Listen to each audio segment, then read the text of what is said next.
jamaah Jumat yang dimuliakan Allah Subhanahu wa ta'ala. Untuk apa Allah Subhanahu wa ta'ala memberikan hidup? Terlalu lama para filosof merenung berpikir, bahkan ada yang mengatakan perlu 500 tahun untuk merenung agar dapat menjawab untuk apa hidup. Allah dengan rahman, kasih, rahim, sayangnya, maka dia kirimkan seorang makhluk terkasih, Sayyidina wa Maulana wa Syafi'ina Muhammad sallallahu alaihi wasallam, memberikan jawaban dengan kitab suci Al-Quran yang menjadi pedoman hidup manusia. Alladzi khalaqal mauta, Allah yang menciptakan mati, wal hayata, Allah yang menciptakan hidup, liyabluwakum ayyukum ahsanu amala, untuk menguji manusia siapa yang paling baik amala, amal. Begitu banyak manusia yang pernah hidup di atas muka bumi Allah ini, tapi hanya beberapa nama yang dikenang manusia sepanjang zaman. Sultan Babullah, Sultan Zainal Abidin, Sultan Nuku. Mereka adalah orang-orang yang diberikan Allah Subhanahu wa ta'ala hidup, pernah berada di atas muka bumi Allah, bernafas dengan paru-paru titipan Allah, dengan udara kiriman Allah, dan mereka makhluk yang bersyukur kepada Allah. Hasiban nasu ayyusraku ayyaqulu amanna, apakah manusia itu dibiarkan begitu saja berkata amanna, kami percaya Allah itu ada, kami percaya bahwa setelah mati kami akan hidup sekali lagi. Wahum la yuftanun, dan mereka belum diuji imannya. Ketika kau berani berkata asyhadu an la ilaha illallah wa asyhadu anna muhammadan rasulullah, maka saat itu engkau berani berkata, ya Allah, aku percaya kepada engkau, maka ujilah iman. Mereka dulu imannya diuji dengan kedatangan para penjajah, nyawa menjadi taruhannya, berani hidup iskariman atau mati, au mut syahidan, hidup terhormat atau mati menjadi syahid. Dan mereka berani meninggalkan kekuasaan, nyawa, keluarga demi tegaknya agama Allah Subhanahu wa ta'ala. Oleh sebab itu presiden kita dengan bangga bersama para pejuang menuliskan di pembukaan Undang-Undang Dasar Negara Kesatuan Republik Indonesia, atas berkat rahmat Allah yang Maha Kuasa dan keinginan luhur bangsa Indonesia. Mengapa? Karena iman itulah yang membuat orang tidak takut mati. Iman itulah yang membuat mereka berteriak Allahu Akbar, sehingga penjajahan di atas muka bumi Nusantara hilang dari mukaan bumi ini, karena teriakan orang-orang yang tidak takut, tidak ngeri, tidak cemas. Mereka adalah wali-wali Allah.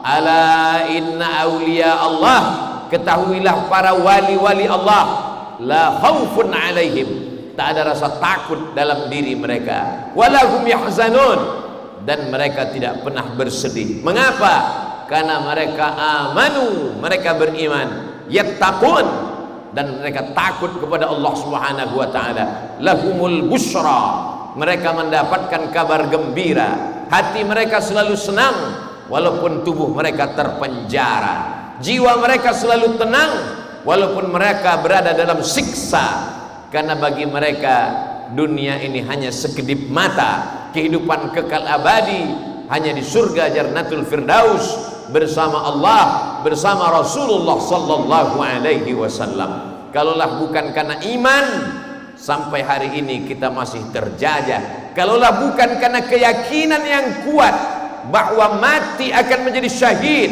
Syahid artinya disaksikan. Mengapa mereka disebut disaksikan? Karena saat kematian itu datang kepada mereka, para malaikat turun menyaksikan mereka. Syahid bermakna syahid, menyaksikan. Mengapa mereka disebut menyaksikan?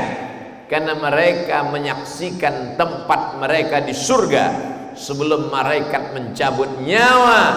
Malaikat sudah turun menjumpai mereka sebelum malaikat maut.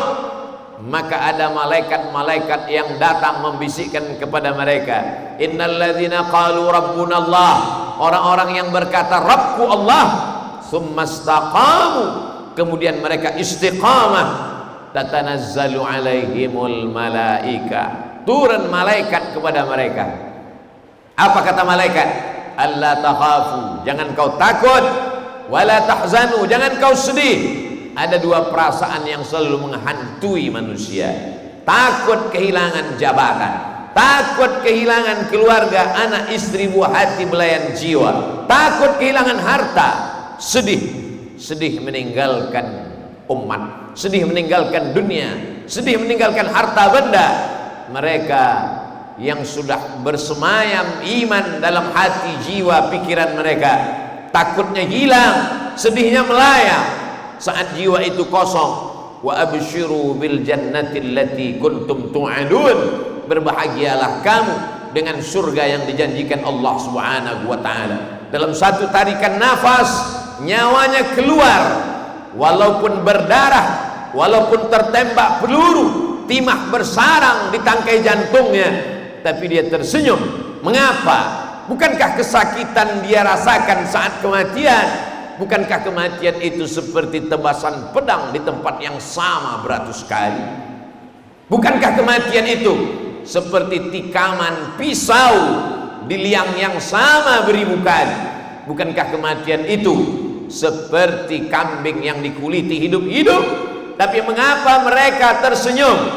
Karena kenikmatan surga sudah dilihat di pelupuk mata, belum terasa nikmatnya di lidah, belum terasa di tangan dan di kaki, baru hanya di ujung mata, membuat kesakitan sakratul maut terasa ringan. Itulah mengapa kita berkata pagi, petang, siang dan malam, Allahumma hawwin alaina fi sakaratil maut, ringankan kami waktu melewati sakaratul maut. Mereka sudah melewati dunia ini, mereka berada di atas tanah ini, di bumi yang sama, di udara yang sama, dengan suku yang sama, dengan bahasa yang sama, dengan zaman berbeda, dengan tantangan yang tak serupa. Apa yang membedakan kita dengan mereka? Apakah beban kita di zaman ini lebih ringan? Beban kita lebih berat. Dulu mereka berhadapan dengan orang yang berbeda warna kulitnya, berbeda rupa dan bahasanya, berbeda keyakinannya. Hari ini kita berhadapan dengan orang yang mungkin rupa wajahnya sama dengan kita, tapi hatinya kotor. Mereka dikatakan Allah Subhanahu wa taala yang tidak menggunakan mata untuk melihat nikmat Allah, yang tidak mendengarkan telinga untuk mendengar ayat-ayat Allah, yang tidak pernah memakai hati dan pikiran untuk merenungkan ciptaan Allah, firman Allah, sabda Rasulullah sallallahu alaihi wasallam. Ulaika kal an'am, mereka seperti binatang, bal hum adall, lebih hina daripada binatang. Ada orang-orang yang paling mengerikan untuk dijumpai. Walladzina idza khalau ila syayatinihim idza laqul ladzina amanu qalu amanna. Kalau berjumpa dengan orang beriman, mereka berkata, amanna, kami beriman sama dengan kamu. Wa idza khalau ila syayatinihim, tapi ketika mereka berjumpa dengan setan-setan mereka, apa kata mereka? Inna ma'akum, kami bersama kamu. Lalu kenapa kamu bisa berkata bersama dengan orang beriman? Yastahzi'un, mustahzi'un, mereka hanya mengolok-olok, hanya mengejek saja. Oleh sebab itu ayat yang paling panjang bukan untuk orang kafir, tapi untuk orang-orang munafik. Neraka jahanam panas, tapi ada yang lebih panas, keraknya neraka jahanam. Innal munafiqin, orang-orang munafik, fid darkil asfal, letak mereka adalah di dalam keraknya neraka jahanam. Mengapa demikian? Karena mereka menampakkan diri seperti orang beriman, seakan-akan percaya kepada Allah, Makanya di antara doa yang dipanjatkan kepada Allah, Allahumma inna na'udzubika minan nifaq, jauhkan kami daripada sifat hipokrit, sifat munafik, kelihatannya menolong agama Allah, kelihatannya berbuat untuk Allah, tapi ternyata ada kepentingan yang lain. Kita hanya bisa berdoa, berharap, berusaha senantiasa disucikan Allah hati dan diberikan keselamatan menghadapi orang-orang yang kelihatannya satu barisan, yang kelihatannya menolong agama Allah, tapi insya Allah dengan kekuasaan Allah, innama amruhu idza arada syai'an ayyaqula lahu kun fayakun. Dengan kuasanya Allah menyelamatkan orang-orang yang tulus ikhlas. Pada perjuangan Rasulullah sallallahu alaihi wasallam di kota Al-Madinah Al-Munawwarah, beliau menghadapi orang-orang munafik. Ketika Rasulullah sallallahu alaihi wasallam meninggal dunia, sahabat ditinggalkan.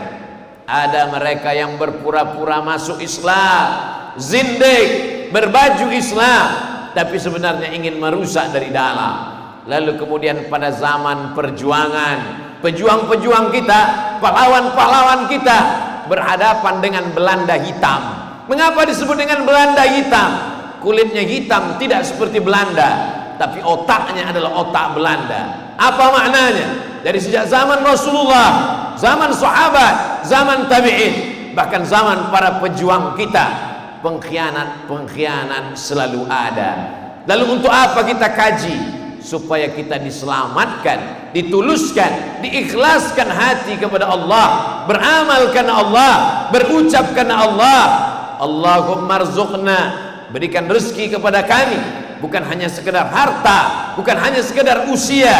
As-sidqa fil qaul, tulus dalam ucapan, wal ikhlas fil amal, ikhlas tulus beramal karena Allah Subhanahu wa taala. Karena sampai masanya yauma la yanfa'u malun, harta tak berguna, wala banun, anak tak ada gunanya, illa man atallah, kecuali orang-orang yang datang menghadap Allah biqalbin salim, dengan hati yang selamat, selamat dari kemunafikan, selamat dari pengkhianatan, hanya li'i'la'i kalimatillah, hanya untuk menolong agama Allah Subhanahu wa taala. Allah berjanji, in tansurullah, kalau kau tolong agama Allah, yansurkum, dia akan menolong kamu, wa yuthabbit aqdamakum, dia akan mengokohkan kakimu pada saat sulit dan berat. Tak ada lidah yang mampu berkata, tak ada yang mampu menolong sanak saudara, tapi ada yang mampu menolong, dialah amal. Yatsba'ul mayyita salasun, yang mengiringi mayat ke liang lahat ada 3. Maluhu, tapi harta akan pulang ke rumah. Wa ahluhu, anak, istri, keluarga, menantu, suami, sahabat, semuanya akan pulang ke rumah. Wa yabqa wahidun, yang tinggal kekal hanya satu. Wa amaluhu, amal.